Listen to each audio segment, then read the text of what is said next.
जय हिंद मेरे प्यारे साथियों। उम्मीद करता हूँ सभी लोग बेहतर होंगे और अपने बोर्ड एग्जाम 2026 को लेकर के बहुत ही एग्रेसिव होंगे। मेरे साथियों, आप सभी का स्वागत करता हूँ आज एक बहुत ही मोस्ट इंपोर्टेंट वीडियो के अंदर। मैं ब्रजेश सर, आपका बोर्ड पार्टनर, मैं आपको कराऊंगा बोर्ड में टॉपर। मेरे प्यारे साथियों, आज मैं लेकर के आ गया हूँ top 15 question for board exam के लिए। साथियों, ये जो 15 क्वेश्चन है मेरे प्यारे साथियों, लाइफ प्रोसेस चैप्टर को लेकर के। ऐसा आप करता ही मत करिएगा कि क्वेश्चन को देख लें और वीडियो को वहीं पर स्किप कर दें और हट जाए। मैं पहले इसीलिए डिस्क्लेमर दे रहा हूँ क्योंकि बहुत सारे बच्चे हो सकता कर ले कि लाओ सर फोटो तो आ रहा बढ़िया, फोटो खींच लेता हूँ या इसको लिख लेता हूँ, याद कर लिया करूंगा। साथ ही इस क्वेश्चन के पीछे बहुत ही कुछ कॉन्सेप्ट आपको सिखाने वाला हूँ, समझाने वाला हूँ, इसलिए इस वीडियो को पूरा जरूर देखिएगा। शुरू से लेकर अंत तक बहुत कुछ सीखने का मौका मिलेगा। तो आइए मेरे प्यारे साथियों, शुरू करते हैं आज की इस क्लास को। मेरे प्यारे साथियों, सबसे पहले चैप्टर का नाम ही आपका लाइफ प्रोसेस है। लाइफ प्रोसेस को दूसरे नाम से जाना जाता है जीवन की प्रक्रियाएं। मेरे प्यारे साथियों, सवाल पहला वही बनेगा, जीवन की प्रक्रियाएं किसे कहते हैं। यह सवाल जीवन की प्रक्रिया नहीं लिख के आएगा तो बोलेगा जीवन प्रक्रम किसे कहते हैं। तो आइए शुरू करते हैं। देखिएगा, जीवों द्वारा अपने जीवन को बनाए रखने के लिए, जीवन को बनाए रखने के मतलब साथियों कि अगर कुछ भी हम खाएंगे नहीं, सांस नहीं लेंगे, जो खाना खाया है वो बाहर नहीं निकलेगा तो जीवन तो पहले से चलेगा नहीं। तो जीवन को बनाए रखने के लिए की जाने वाली सभी क्रियाओं को जीवन प्रक्रियाएं या जीव प्रक्रम कहते हैं, लाइफ प्रोसेस कहते हैं। साथ ही ध्यान देंगे फिर से, जीवों द्वारा अपने जीवन को बनाए रखने के लिए की जाने वाली सभी क्रियाओं को जीवन प्रक्रियाएं या जीव प्रक्रम कहते हैं। जीव प्रक्रम में क्या क्या पढ़ना होता है हमको? पोषण पढ़ना होता है, शोषण पढ़ना होता है, परिवहन पढ़ना होता है, उत्सर्जन पढ़ना होता है। हम लोग क्या करते हैं? खाना खाते हैं, सांस लेते हैं, परिवहन होता है हमारे शरीर में, ब्लड ट्रांसफर होता है, उत्सर्जन जो चीज अपशिष्ट पदार्थ होता है उसके द्वारा निकल जाता है। ये सभी क्रियाएं किसके अंतर्गत आता है? जीवन प्रक्रिया, जीव प्रक्रिया के अंदर आता है। ओके, तो जीवन को जीने के लिए, जीवन को बनाए रखने के लिए जो भी हम लोग क्रियाएं कहते हैं, जो भी क्रियाएं करते हैं उसे क्या बोलते हैं? जीव प्रक्रम कहते हैं। अगला सवाल है साथियों, स्वपोषी पोषण किसे कहते हैं? उससे पहले आया यहाँ पे पोषण के बारे में पहले बात कर लेते हैं। पोषण दो प्रकार के होते हैं साथियों, स्वपोषी पोषण और परपोषी पोषण। तो उसी में से एक सवाल हमारे सामने है, स्वपोषी पोषण किसे कहते हैं? जिस पोषण में जीव अपना भोजन स्वयं, याद रखेंगे, जिस पोषण में जीव अपना भोजन स्वयं बनाता है उसे स्वपोषी पोषण कहते हैं। उदाहरण के लिए पेड़ साथियों, हरे पेड़ पौधे जितने भी होते हैं स्वपोषी पोषण कहलाते हैं, क्योंकि हरे पेड़ पौधे स्वयं अपना भोजन बनाते हैं। तो इससे अगला सवाल बन सकता है कि परपोषी पोषण किसे कहते हैं? परपोषी पोषण जिस पोषण में जीव अपने भोजन के लिए दूसरे पर डिपेंड होता है, दूसरे पर निर्भर होता है, उसे परपोषी पोषण कहते हैं। और यहाँ पर हमारे सामने क्या सवाल है? स्वपोषी पोषण किसे कहते हैं? जिस पोषण में जीव अपना भोजन स्वयं बनाता है उसे स्वपोषी पोषण कहते हैं। और जिस पोषण में जीव अपने भोजन के लिए दूसरों पर डिपेंड होता है, दूसरे पर निर्भर होता है, उसे क्या कहते हैं साथियों? परपोषी पोषण कहते हैं। परपोषी पोषण कितने प्रकार के होते हैं? 3 प्रकार के होते हैं। ये आप लोग बढ़िया तैयार कर लीजिएगा। अगला सवाल है, प्रकाश संश्लेषण को परिभाषित कीजिए। अब ये सवाल आपके मेरे पे 2 नंबर में भी आ सकता है, 1 नंबर ऑब्जेक्टिव में भी आ सकता है कि प्रकाश संश्लेषण की निम्नलिखित में से रिएक्शन है। सबसे पहले प्रकाश संश्लेषण के लिए क्या क्या जरूरी है ये पूछ सकता है। तो मेरे प्यारे साथियों, प्रकाश संश्लेषण के लिए पेड़ पौधों को सूर्य का प्रकाश, कार्बन डाइऑक्साइड गैस, जल तथा खनिज पदार्थों की जरूरत होती है। आइए इसको समझते हैं। लिखा है, सूर्य के प्रकाश की उपस्थिति में CO2 और जल से भोजन बनाने की प्रक्रिया को प्रकाश संश्लेषण कहते हैं। फिर से, सूर्य के प्रकाश की उपस्थिति में CO2 और जल से भोजन बनाने की प्रक्रिया को प्रकाश संश्लेषण कहते हैं। ऐसे भी लिख सकते हैं, पेड़ पौधों के द्वारा सूर्य के प्रकाश की उपस्थिति में CO2 और जल से भोजन बनाने की प्रक्रिया को प्रकाश संश्लेषण कहते हैं।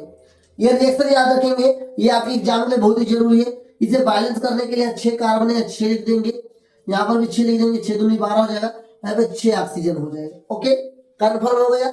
उम्मीद करता हूँ ये आपको समझ में जरूर आ गया होगा और ये आना भी चाहिए। आइए आगे बढ़ते हैं। कहीं ये बैलेंस हुआ? सर ये बैलेंस अभी तो नहीं हुआ। 6 दूनी 12, 6 18 हो गया। यहाँ पर कितना हो जाए? यहाँ पर 6 दूनी 12, 6 18, ये बैलेंस हो गया।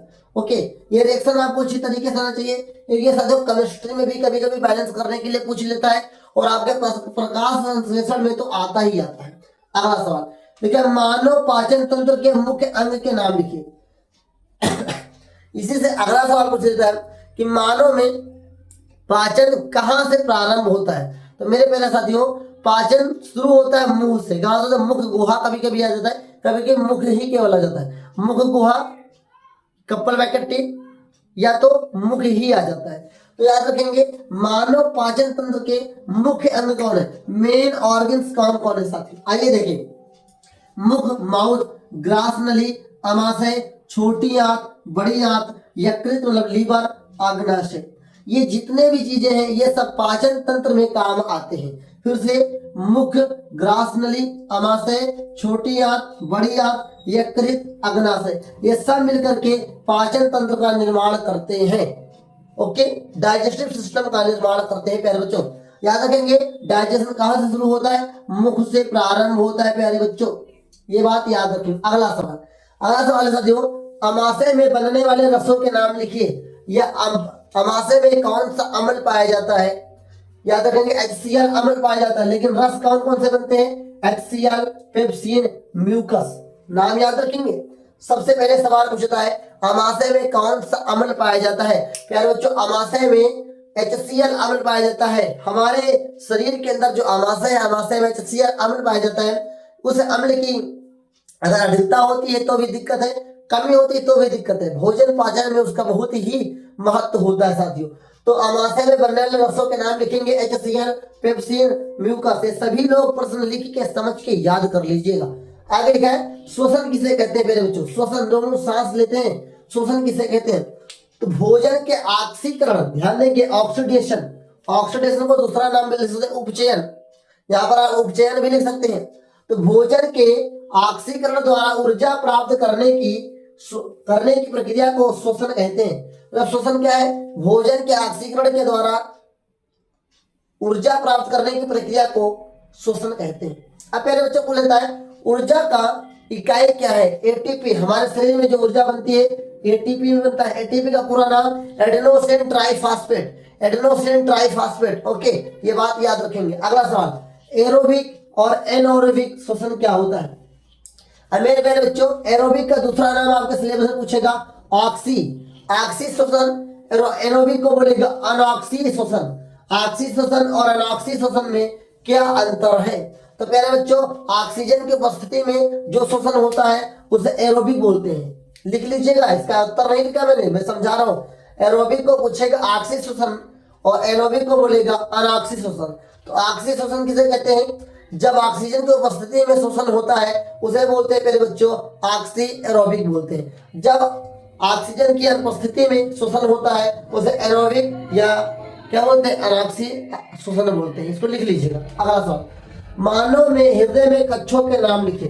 प्यारे बच्चों, मानव हृदय में कक्षों के नाम, कभी कभी कोष्ठक भी आ जाता है प्यारे बच्चों, ध्यान देंगे, कभी कभी शब्द आ जाता है कोष्ठक।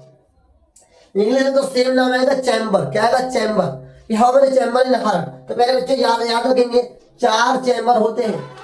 मानव के हृदय में कितने कक्ष होते हैं, 4 कक्ष होते हैं।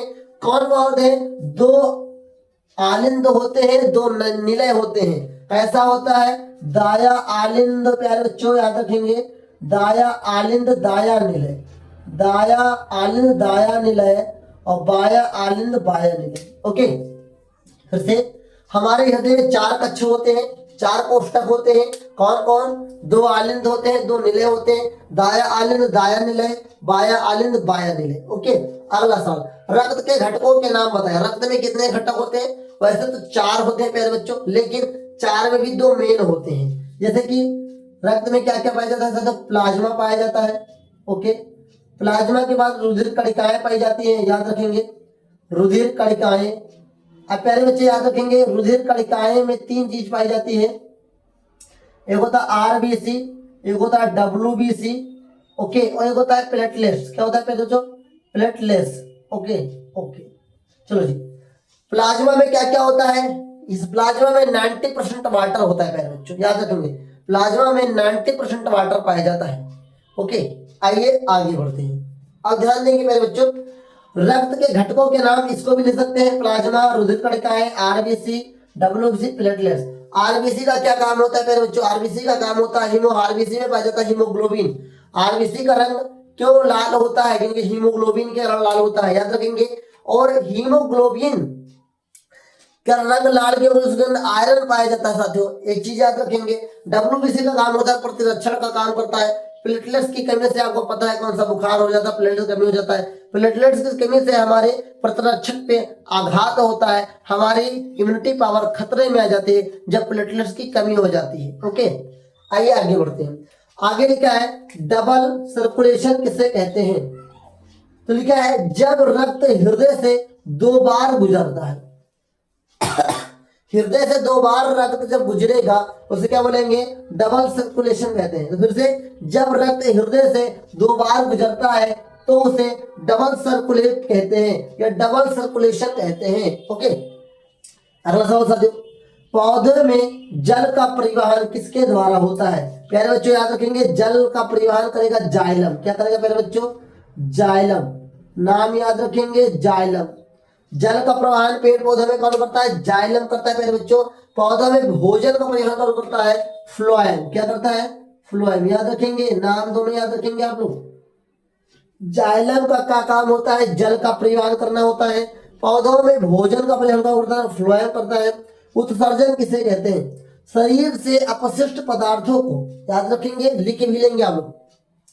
शरीर से अपशिष्ट पदार्थों को बाहर निकालने की प्रक्रिया को क्या कहते हैं? उत्सर्जन कहते हैं। शरीर से अपशिष्ट पदार्थ, जैसे आपने क्या कहा, आपने तो ये देखा होगा ना कि जब तेल हम लोग कोल्हू से क्या निकालने जाते हैं वहां पे खरी भी निकल जाती है, अपशिष्ट है। हमारा मलमूत्र भी क्या अपशिष्ट है साथियों? तो हमारे शरीर में जो भी अपशिष्ट पदार्थ है उसको बाहर निकालने की प्रक्रिया को उत्सर्जन कहते हैं। अगला सवाल, मानव उत्सर्जी अंगों के नाम लिखिए। मानव जो उत्सर्जन करता है किन किन चीजों से करता है? गुर्दा, मूत्रवाहिनी, मूत्राशय, मूत्रमार्ग। ओके, फिर से, गुर्दा, मूत्रवाहिनी, मूत्राशय, मूत्रमार्ग, ये सब क्या है? मानव उत्सर्जी अंगों के नाम है। अगला सवाल, नेफ्रॉन किसे कहते हैं? देखिए, नेफ्रॉन होता है कि न्यूरॉन होता है? न्यूरॉन मस्तिष्क में होता है, नेफ्रॉन हमारे उत्सर्जी अंगों के अंदर आता है साथियों, ये बात याद रखेंगे। नेफ्रॉन हमारे उत्सर्जी अंगों में पाया जाता है। तो नेफ्रॉन और न्यूरॉन अलग अलग चीजें हैं, उन चीजों को अच्छी तरीके से आप पढ़ाई करेंगे।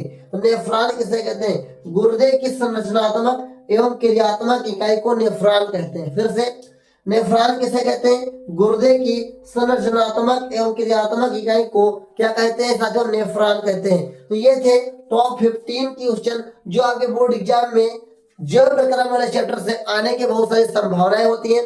जो भी क्वेश्चन मैंने बताया उसको आप डिटेल से पढ़ेंगे। जैसे हृदय को अच्छे से पढ़ लीजिएगा, हृदय का चित्र आप लोग को जरूर आना चाहिए। हृदय का सचित्र वर्णन पूछ लेता है प्यारे बच्चों, ये आपको जरूर आना चाहिए। पोषण अच्छी तरीके से तैयार करेंगे, पोषण से बढ़िया सवाल आता है। उत्सर्जी अंगों के नाम याद रखेंगे और किडनी, मेरे प्यारे बच्चों याद रखेंगे, किडनी का चित्र भी आपको आना चाहिए। बाकी अगर कोई डाउट है कमेंट कर दीजिए, उसका जवाब दे दूंगा।